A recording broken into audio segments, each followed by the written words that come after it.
So we got here about 30 minutes ago. We were covering a rally that's at the State House just a couple hundred feet away, and we saw the police lights flashing here at Park Street. We went down here. I spoke to the officers in this cruiser. They tell me they were sent here in light of what's happening in Brooklyn. But again, as that statement we have from BPD, there is no credible threat at all to any of the situation in Boston. They were purely here, again, just to put that large police presence in light of what's happening in Brooklyn. The other thing we've been talking to the riders out here at the Park Street T-Stop. I've been asking several of them, have you noticed an extra police presence down in the subway?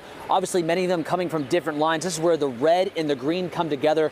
Every rider I've spoken to so far says they have not noticed extra police presence inside the subway. But additionally, on the other side of those doors, there are some MBTA officials as well.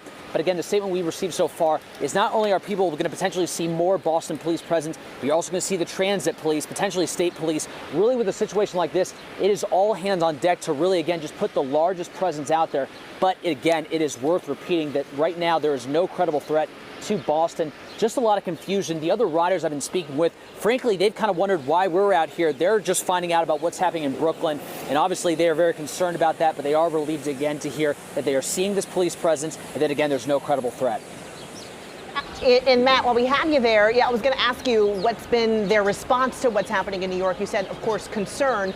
We know that the transit police, they put out a statement about everything being okay. They're just upping security just in case there. Anything else that you're learning when you're talking to passersby? Is it the same kind of flow that you would expect, or as people are finding out, what's it been like for you? You know, it's a combination of people, obviously initial shock, obviously people then immediately thinking of their loved ones. I know personally I have friends that live in Park Slope, and I text them once I heard about this to make sure they were okay. That seems to be the sense. And then again, just a lot of questions. Obviously, they are feeling better once they see the BPD cruiser out here with their lights flashing. That is the situation. But again, just a lot of confusion. The other thing that's worth noting is the time of day. You know, right now it's 11 o'clock, so there's frankly just not a lot of foot traffic right now. The weather obviously is playing a role in that as well.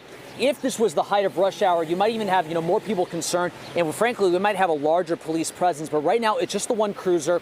And again, from what people have been telling me, down in the subways, they are not really seeing that much. But we are told it is not just going to be BPDs, it's going to be transit police. So again, this is probably something that's going to continue throughout the day as we ultimately learn more about what's happening in Brooklyn. And obviously, as those details come out, maybe more of the shock will be wearing on people, because right now, frankly, they were just learning about it as we were telling them about it.